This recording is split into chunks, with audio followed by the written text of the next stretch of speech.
안녕하세요. 구름이입니다. 구독과 좋아요 부탁드립니다. 맨체스터 유나이티드는 데리 흐트에 대한 관심을 유지하고 있습니다.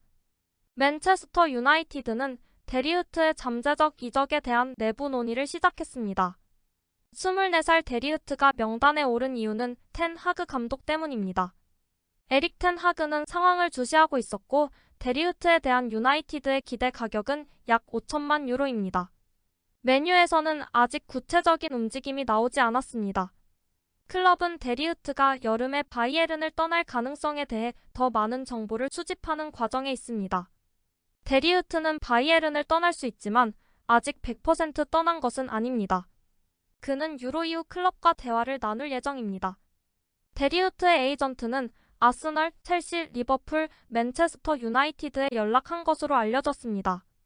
아스널은 윌리엄 살리바의 백업으로 활약할 젊은 센터백을 찾고 있으며 첼시는 아다라 비오요를 선호 옵션으로 선택했습니다. 바이에른 뮌헨이 요구 가격이나 등 유리한 조건을 제시한다면 두 팀은 데리 흐트를 계속 추구할 수도 있습니다. 영입 가능성이 높은 메뉴는 가격만 조절되면 많은 후보들 중에서 선택할 가능성이 높습니다. 메뉴는 글레이슨 브레머 토디보 레니요로에게 관심을 갖고 있고 에버튼의 제러드 브랜스웨이트와 합의했습니다. 리오 퍼디난드 또한 렌즈의 센터백 케빈 단소 영입을 메뉴에게 권하고 있습니다. 리버풀 역시 자질을 갖춘 수비수를 원하고 있지만 가격표가 문제가 될 수 있습니다. 하지만 반 다이크를 매각한다면 길이 열릴지도 모르겠네요. 사우디 프로리그 팀인 알 나스르가 리버풀의 센터백 버질 반 다이크를 세계에서 가장 높은 연봉을 받는 수비수로 만들고 싶어 합니다. 레키프가 보도한 바와 같이 바이에른 뮌헨에서 3년을 보낸 우파메카노는 새로운 경험에 열려있을 수도 있습니다. 2026년까지 계약한 우파는 프랑스 대표팀 기자회견에서 미래에 대한 질문을 받았습니다. 많이 뛰지 못해 힘든 게 사실입니다. 저는 자주 뛰지 못하더라도 항상 긍정적으로 생각하고 계속 일했습니다. 우파메카노는 구체적인 작별 계획을 갖고 있지 않습니다.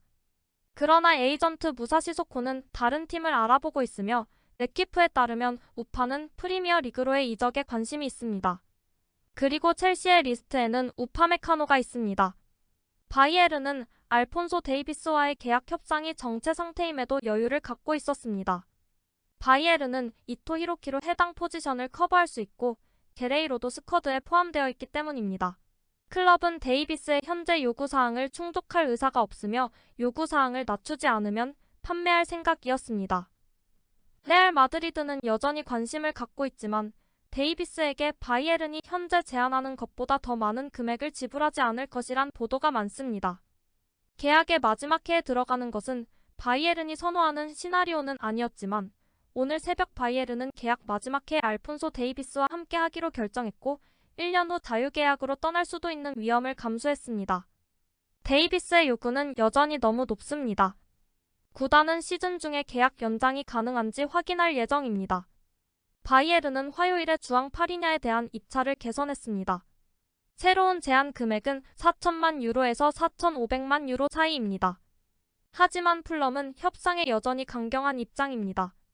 바이에른은 파리냐를 원하지만 어떤 대가를 치르더라도 그를 영입할 준비가 되어 있진 않습니다. 풀럼은 매각을 위해서 요구를 낮춰야 할 것입니다. 풀럼은 지난 여름 합의된 수수료 5,800만 유로에 900만의 추가 금액보다 적은 금액을 받아들이는 것을 꺼려합니다. 파리냐와의 개인 계약은 이미 합의되었습니다. 연간 고정급여 1,000만 유로의 추가 보너스로 파리냐는 2028년까지 계약에 서명할 있는 날을 기다리고 있습니다. 첼시, 뉴캐슬 유나이티드, 바이에른 뮌헨이 모두 크리스탈 팰리스에 연락해 마이클 올릿의 영입에 관심을 표명했습니다. 지난 시즌 19경기에서 10골을 넣은 22세의 마이클 올릿에게 팰리스는 7,100만 유로 이상의 제안만 할 수 있다고 합니다. 올릿에는 약 7,100만 유로의 바이아웃 조항을 가지고 있으며 전 소속팀 레딩, 올릿의 본인, 팰리스와의 계약이 복잡하게 얽혀 있습니다.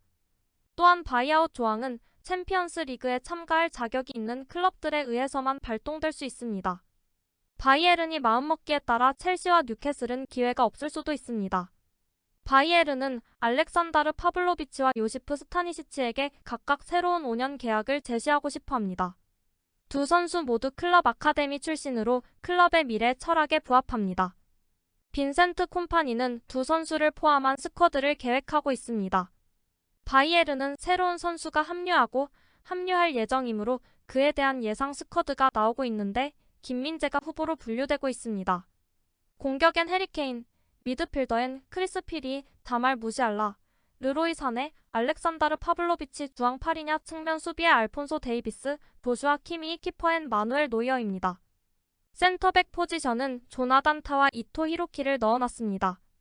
수비 중앙에 큰 지각 변동이 있을 수 있습니다. 현재 센터백 중 어느 누구도 부진한 시즌을 보낸 후 자리를 지키지 못했고 실제로 꾸준히 활약한 마티스 데리흐트조차도 매각 후보로 거론되고 있습니다.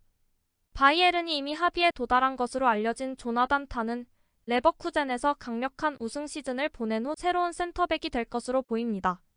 하지만 아직 이적료에 대한 합의가 이루어지지 않은 상태입니다. 타의 새로운 파트너는 이미 뮌헨에서 소개된 바 있습니다. 이토 히로키는 놀라운 준우승팀 슈투트가르트에서 영입한 선수로 중앙 수비와 레프트백에 모두 배치될 수 있습니다. 시즌 초반에는 데리흐트, 김민재, 우파메카노, 다이어를 대신할 가능성이 높으며 여름에 4인방 중 일부가 팀을 떠날 수도 있습니다. 스퍼스는 지난 시즌 5위를 차지했으며 8월 시즌이 재개되면 개선된 시즌을 기대하고 있습니다. 금요일은 토트넘과 프리미어리그 클럽들이 공식적으로 새로운 선수 계약에 합의할 수 있는 첫날입니다. 여름 이적 기간이 열려 토트넘은 이제 새 시즌에 앞서 선수단에 새로운 선수를 추가할 수 있습니다.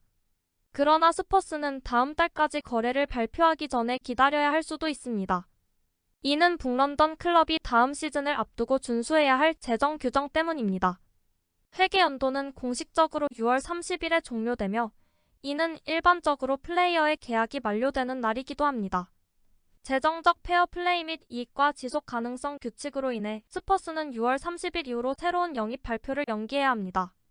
최근 토트넘에 관한 소문은 크리스티안 로메로의 미래에 관한 것으로 최근 레알 마드리드로의 이적과 연관되어 있습니다. 페네르바체의 감독인 무리뉴 또한 토트넘에서 에밀 호이비에르를 영입하고 싶어 합니다. 손흥민은 다음 달 토트넘 프리시즌 훈련에 복귀합니다. 정확한 복귀 날짜는 아직 확정되지 않았지만 1군 선수들은 7월 3일부터 프리시즌 작업을 위해 훈련을 시작할 것으로 예상됩니다. 토트넘의 유로 및 코파 아메리카에 출전한 선수들 미키 반데벤, 호이비에르, 드라구신, 비카리오, 로메로, 로셀소, 벤탄쿠르는 모두 프리시즌 후반기에 복귀할 예정입니다. 그 후 최소 3주 동안 휴식을 취할 수 있도록 할 예정입니다. 스퍼스는 1년의 프리시즌 친선 경기를 준비하고 있는데 여기에는 최소 한 번의 비공개 경기가 포함될 것으로 예상되며 영국 시간으로 7월 17일 하츠 원정, 7월 20일 QPR 원정 경기가 포함될 것으로 예상됩니다.